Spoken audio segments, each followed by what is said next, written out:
Hello there. Today I'm chatting to lecturer Gordon PARR. He has lectured on virtually every cruise line that there is. And you've told us that you lecture on the household cavalry. Yes, indeed. Who else do you lecture on, or which other subjects? Well, the second lecture I generally give is on Winston Churchill. Oh, wonderful man. I liked him. And you've got to remember the people you're talking to. Yes. They will remember Churchill, a lot of people. They will like Churchill. They will know the stories about Churchill. And all my talks are supported by PowerPoint. Right. So when you're giving a Churchill lecture, what happens, people can actually see the man's vision. Yeah. And I will intersperse this with a series of his speeches. So 3 minutes here, 3 minutes there. And it spices it up. Do you read his speeches out, or have you got PowerPoint of him saying I've got speeches? PowerPoint of him actually Giving speaking those famous words. What's your favourite speech from Churchill? I think Blood, Sweat and Tears. Would you like to give a little bit of it for any of our viewers that maybe haven't heard it? I'm sure they have. He's got more faith in you than I have, do you know? How can you compare yourself with Churchill? No, I realise that. Well, have you got any good stories about Churchill? Well, there's so many good stories. And when I'm doing my talks, I'd like to sort of give us a story out. Okay? And I'm just trying to think of one now. There's one which I really enjoy. Is Churchill, and he's going to New York, he's going to Washington for the first time to meet with Roosevelt. Never met the man before. He's shown into a suite in the White House. He goes to take a bath. Americans, very casual people. Roosevelt walks into his suite. Oh, Winston's in the bath. Oh, he's in the bath, is he? Oh, okay. Winston says, who's there? He says, oh, Roosevelt's here. Having come in. So Roosevelt walks into the bathroom. Churchill gets out of the bath, stands there, completely naked, and says, the President of the United States is most welcome. The Prime Minister of Great Britain has absolutely nothing to hide. Oh, nice one. But there's so many stories. What was Churchill? We see Churchill, sort of my age group, 50s, as someone, you know, a great leader, sort of quite inscrutable in some ways. What's your take of what he was like as a man? Because he exuded calmness and command and leadership. But he was a bit like a swan with his feet going like this underneath, wasn't he? What's your take on him as a man who studied him as a historian? When you're looking at him, he was the right man at the right time.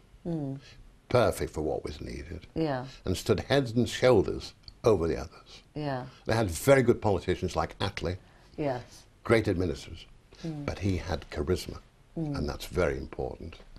And there's only, in my opinion, there's only two premiers in this last century which had that. One was Lloyd George, who was a Welshman, so normal, and Churchill. Those are the only two who really stand out over that period of time. With your knowledge of this, what would you say, if you had on balance to find the ideal qualities then for a premier, for a prime minister, would you prefer to have the charisma and the leadership skills, but with a slightly less lack of political nous or knowledge, or be very, very political, but slightly less on the charisma and leadership skills? I think charisma must come above all. This is a man who's representing our country. You can't have a weak man, you need a strong man. He has lots of support. We have other politicians, we have civil servants. You need a strong man. Thatcher was a strong woman, perfect. Okay, and this is what you need. Right. So it's not so much style over substance. It's charisma. It's charisma and leadership. Yes, indeed. Merkel of Germany, she's got that at the moment. Yes. Sarkozy doesn't, you see. No. It's a matter of opinion. It's, I know, it's all very, very subjective, isn't it? It's subjective, But there we go. Yes. Now, getting back to cruises, have you got a favourite cruise line, Gordon? That's very, very difficult. I have never had a bad cruise, honest to God. And I think last count was 70 cruises. Mm. They've all got something which is good. Yeah. Some are better at doing some things than others, but all very, very, very good. Right. A wonderful way for people to enjoy life. It is, I'm sure. Yeah. And what about your favourite port? Have you got a favourite port? I'd say Liverpool. Really? Unfortunately, we don't come in here. But, no, I know, but working on it. Working on it. I can remember going to Canada. Yeah. My first cruise ship was from Liverpool, Empress of Britain, from Canada, 1960. Liverpool landing stage. Right. And so that was my first cruise. How long did it take to get to Canada? About 6 or 7 days. Right. Beautiful new ships. That's quicker than I thought it would be, actually. What's the average speed of a cruise ship? A cruise ship speed now, it depends where they're going, but generally about 20, 21, 22 knots. That's quite a speed for something so enormous, isn't it? But you must remember that with cruise ships, often they're very seldom in port overnight, so they get to the next port next day. Yeah. So if you're going to Barcelona to Nice, you've got to arrive there on time in Nice next day. Right. And the following day you might be down in Elba. So you're using your overnight time to travel. So you do need quite a high speed. Right. And I understand that it's about 20 knots is an economical high speed. What about your other lectures? I believe that you lecture on the Crimean War.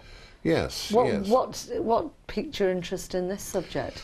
Well, how that came about, my American agents, they needed somebody to talk on the Crimean War on a cruise ship which was going to that part of the world. Right. And it was the 150th anniversary of that war and the charge of the Life Brigade and so forth. Yeah. So they invited me to go. Right. And did you know much about it before you asked? I knew what the average schoolboy knew about it. Yeah. But I made a point of finding out because there's so much reference that you can look up the reference and check it out.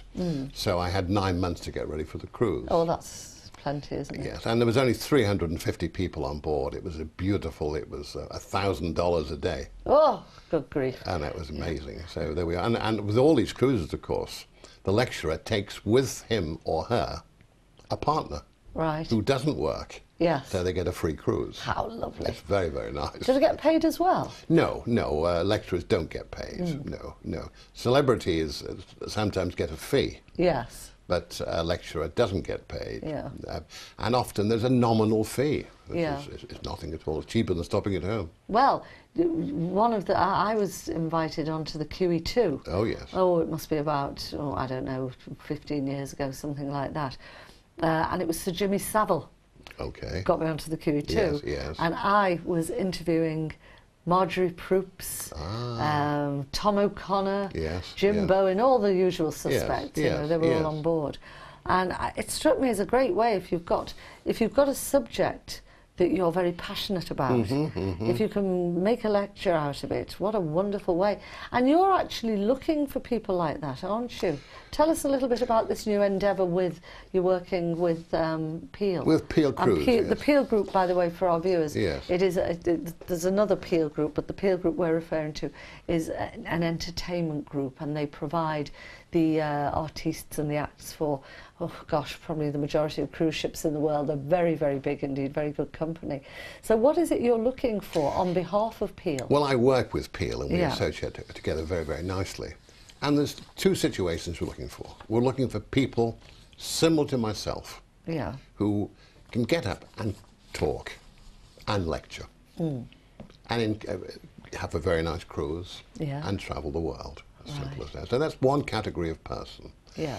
And this is an unpaid situation. Right? In fact, there may be a nominal fee to do this. And the other one is celebrity. Yeah. Somebody who has been or is famous, who wants to cruise. We're looking for that sort of person. Now, what do they have to do? Come on, Gordon. What work does a celebrity have to do? Well, they've done that. To get them and the partner on. Okay. What you want to know for yourself? No, I'm only a legend in my own lunchtime. I'm not a celebrity. Well, start off with, they've earned their celebrity. Yeah. They need to be known, a known face. Yeah. Now, it could be a known face from a TV series from long ago, but a known and remembered face. Yeah. Because you must remember the average age profile on the cruise ships is probably around 60. But it's going a lot younger now. It's going younger, yes. I noticed when I was filming for us here at the Holiday and Cruise Channel, the ship that we went on, the Balmoral. Oh, yes. The average age, that's a lovely Fred Olsen ship. It was a lot younger than that. Yes, There were yes. people in their 20s and 30s. Yes.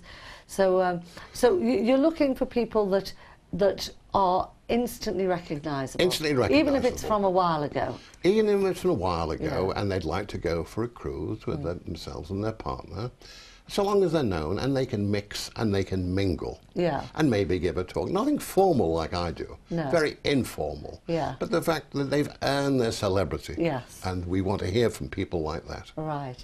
And this is a big push on behalf of the Peel Group to actually find people for ships.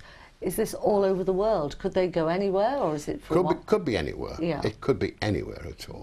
I mean, when I look at the people I've worked with Royal Caribbean, with Cunard, with P&O, with Princess, we're looking for a worldwide situation. Yes. Okay. Yeah. And I'm sure we're going to find it. Oh, I'm sure you will. Well, if you are interested, if you're watching at the moment and you would like to, you know, if you're a general interest lecturer, or if you are a celebrity watching at the moment, oh, I'm very appreciative of that. Get in touch with me and I'll pass it all on to Gordon. Here's my email address. It's debbie@holidayandcruisechannel.co.uk. There it is down there, debbie@holidayandcruisechannel.co.uk.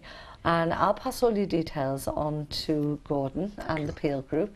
But also, in addition, we here at the Holiday and Cruise Channel, and this programme in particular, we are looking for people, again, like yourself, Gordon, people that want to come on and have their hour of fame on pan-European television, because here at the Holiday and Cruise Channel, we're seen throughout the whole of Britain, but also throughout the whole of Europe as well. We get lots and lots of communication from Germany, from France, from Spain, loads and loads of people. Spain, they listen, so please do get in touch with us. So that's the address again. It's debbie@holidayandcruisechannel.co.uk.